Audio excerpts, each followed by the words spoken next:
നമസ്കാരം ട്രേഡേഴ്സ്, എല്ലാ ദിവസവും വൈകിട്ട് 7 മണിക്കുള്ള മാർക്കറ്റ് ന്യൂസിലേക്ക് സ്വാഗതം. ഞാൻ സിയാദ് ഇല്ലിക്കൽ.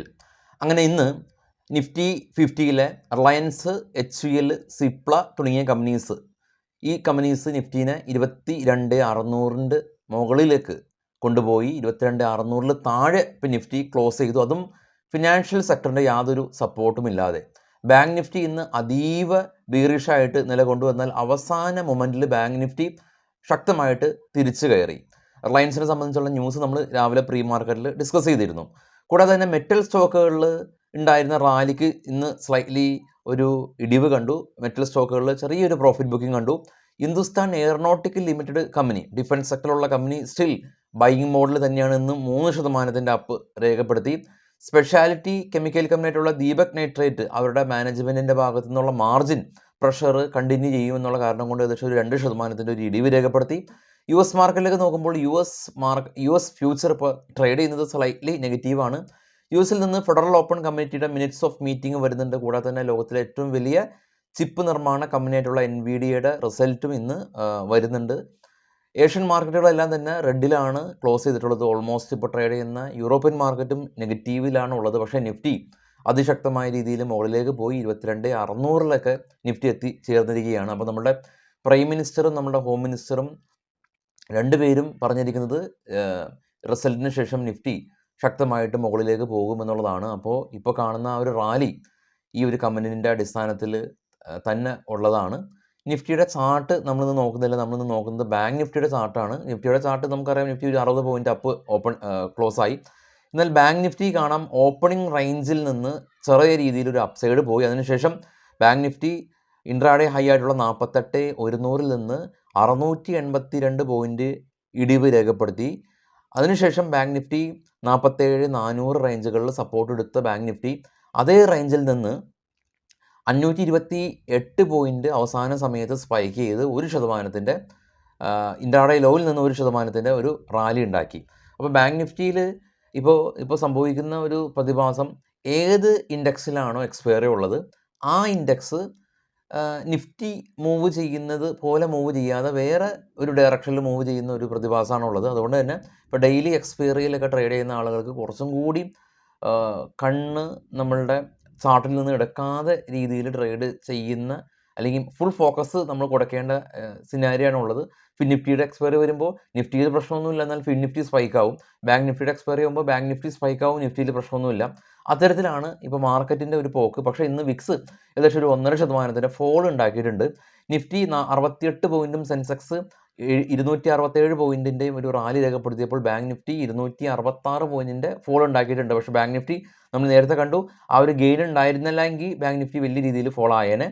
അപ്പോൾ ഇന്ന് നിഫ്റ്റിയിൽ Cipla, HUL, Tata consumer, coal India, Britannia തുടങ്ങിയ കമ്പനീസ് 1.25 മുതൽ 2.25% വരെയുള്ള റാലി രേഖപ്പെടുത്തിയപ്പോൾ Shriram finance, SBI, Apollo hospital, Hindalco, Hero MotoCorp തുടങ്ങിയ കമ്പനീസിൽ സ്ലൈറ്റ്ലി പ്രോഫിറ്റ് ബുക്കിംഗ് കണ്ടു. നാളെ നിഫ്റ്റിയുടെ എക്സ്പയറി ആണ്. നിഫ്റ്റിയുടെ ഓപ്പൺ ഇൻട്രസ്റ്റ് നോക്കാം. 22,597 സ്പോട്ട് ഉള്ളത്.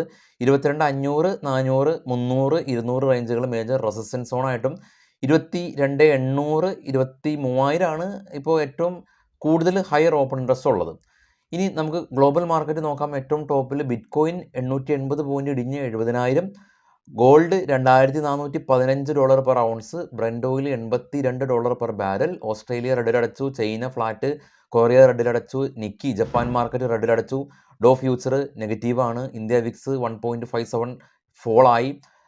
ഇപ്പോൾ ട്രേഡ് ചെയ്യുന്ന യൂറോപ്യൻ മാർക്കറ്റായിട്ടുള്ള ജർമ്മൻ, UK, ഫ്രാൻസ് മാർക്കറ്റുകൾ, അതായത് ഡാക്സ്, CAC 40, FTSE എല്ലാം തന്നെ ട്രേഡ് ചെയ്യുന്നത് നെഗറ്റീവായ രീതിയിലാണ്. അപ്പോൾ ഇന്ന് ഇന്ത്യൻ മാർക്കറ്റ് മാത്രമാണ്, അറ്റ്ലീസ്റ്റ് നിഫ്റ്റി മാത്രമാണ് ഗെയിനിലായിട്ട് ക്ലോസ് ചെയ്യാൻ സാധിച്ചുള്ളൂ. മറ്റുള്ള എല്ലാ Asian, European, even US future പോലും നെഗറ്റീവ് സിനാരിയോയിലാണ് ഉള്ളത്. നമുക്കിനി സ്റ്റോക്കുകളുടെ വാർത്തകളിലേക്ക് നമുക്ക് പോകാം. നമ്മളുടെ കൊച്ചിയിൽ വെച്ച് ഫ്യൂച്ചർ ആൻഡ് ഓപ്ഷൻ്റെ ക്ലാസ്, സ്വിംഗ് ട്രേഡിൻ്റെ ക്ലാസ്, ഓഫ്ലൈൻ ക്ലാസ് ഉണ്ട്. ഈ 2 ക്ലാസ്സുകളും കൊച്ചിയിൽ വരാൻ പറ്റാത്ത ആളുകൾക്ക് ഓൺലൈനായിട്ട് നമ്മൾ പ്രൊവൈഡ് ചെയ്യുന്നുണ്ട്. അപ്പോൾ ഏറ്റവും കുറഞ്ഞ ഫീസിൽ നിങ്ങൾക്ക് ഈ കോഴ്സ് പഠിക്കാം. താഴെ കാണുന്ന വാട്സപ്പ് നമ്പറിൽ നിങ്ങൾക്ക് ബന്ധപ്പെടാം. സ്റ്റോക്കുകളുടെ വാർത്തകളിലേക്ക് വരുമ്പോൾ സിസ്ലോൺ ഇന്ന് 5% UC അടിച്ചു. 402 മെഗാവാട്ട് കപ്പാസിറ്റി ഉള്ള ഓർഡർ ഇവർക്ക് ലഭിച്ചതാണ്. കാരണം സ്റ്റാർ ഹെൽത്ത്, ഇവരുടെ ഇൻവെസ്റ്റേഴ്സ്, ഇവരുടെ പ്രൊമോട്ടേഴ്സ് സ്റ്റാർ ഹെൽത്തിൻ്റെ സ്റ്റേക്ക് സെല്ല് ചെയ്യാനായിട്ടുള്ള പദ്ധതിയുണ്ട് എന്നുള്ള ന്യൂസ് പരക്കുന്നുണ്ട്, ശ്രദ്ധിക്കുക. പേടിഎം റിസൾട്ട് വന്നു, ലോസ് വർദ്ധിപ്പിച്ചു കമ്പനി, 550 കോടി രൂപയിലേക്ക് ലോസ് വർദ്ധിച്ചു. റവന്യൂ 3% ഇടിവ്. ജോബ് കട്ടൊക്കെ എക്സ്പെക്റ്റ് ചെയ്യാമെന്ന് കമ്പനി അറിയിച്ചിട്ടുണ്ട് എംപ്ലോയീസിൻ്റെ അടുത്ത്. മഹീന്ദ്ര ഫിനാൻസ് കമ്പനി, ഇവർക്ക് ഇൻഷുറൻസ് ഡിസ്ട്രിബ്യൂഷൻ ചെയ്യുന്ന ഒരു അപ്രൂവൽ കമ്പനിക്ക് കിട്ടിയതായിട്ട് കമ്പനി അറിയിച്ചിട്ടുണ്ട്.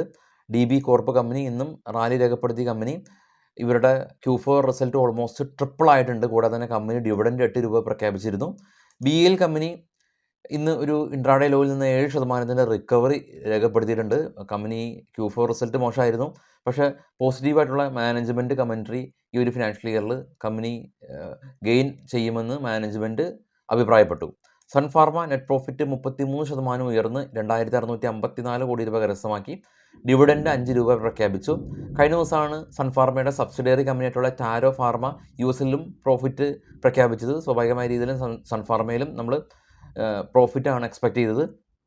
മാക്സ് ഹെൽത്ത് കെയർ കമ്പനി 250 കോടി രൂപ കഴിഞ്ഞ തവണ, ഈ തവണ 252 കോടി രൂപ പ്രോഫിറ്റ് അതുപോലെ തന്നെ നിലനിർത്തി. ടീം ലീസ് കമ്പനി കഴിഞ്ഞ തവണ 29 കോടി രൂപയിൽ നിന്ന് 17 കോടി രൂപയിലേക്ക് നെറ്റ് പ്രോഫിറ്റ് കുറഞ്ഞു. ഇൻഡിഗോ പെയിൻറ്റ് കമ്പനി 48 നിന്ന് 53 കോടി രൂപയിലേക്ക് നെറ്റ് പ്രോഫിറ്റ് വർദ്ധിപ്പിച്ചു. കമ്പനി 3 രൂപ 50 പൈസ ഡിവിഡൻഡ് പ്രഖ്യാപിച്ചു. GE പവർ കമ്പനി, ഇവർ 130 കോടി രൂപ ലോസ് ഉണ്ടാക്കിയ കമ്പനിയാണ്. ഈ തവണ 25 കോടി രൂപ പ്രോഫിറ്റ് ഉണ്ടാക്കിയിട്ടുണ്ട്. ഓറിയൻറ്റ് കാർബൺ കമ്പനി 12 കോടി രൂപയിൽ നിന്ന് 14 കോടി രൂപയിലേക്ക് പ്രോഫിറ്റ് വർദ്ധിച്ചു.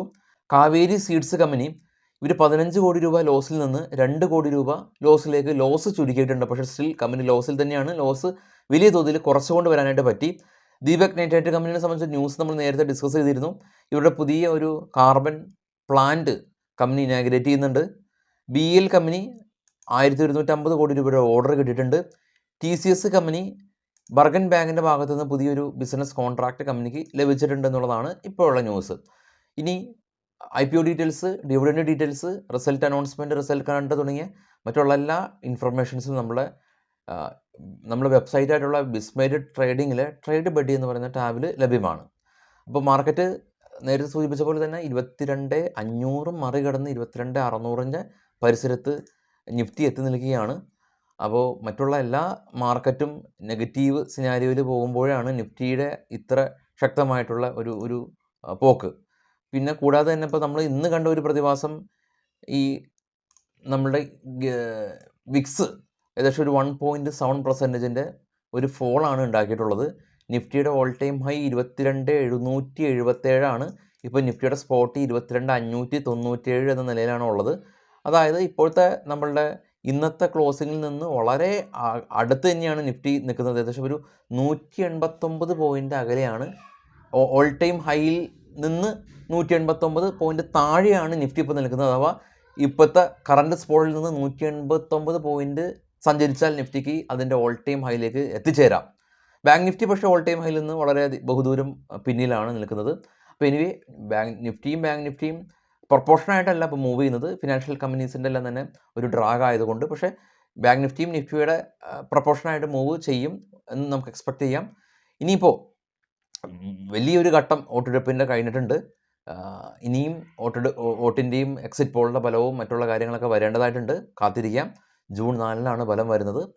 അപ്പോൾ Nifty Indian market all time high ഭേദിക്കട്ടെ എന്ന് നമുക്ക് പ്രത്യാശിക്കാം. Thank you.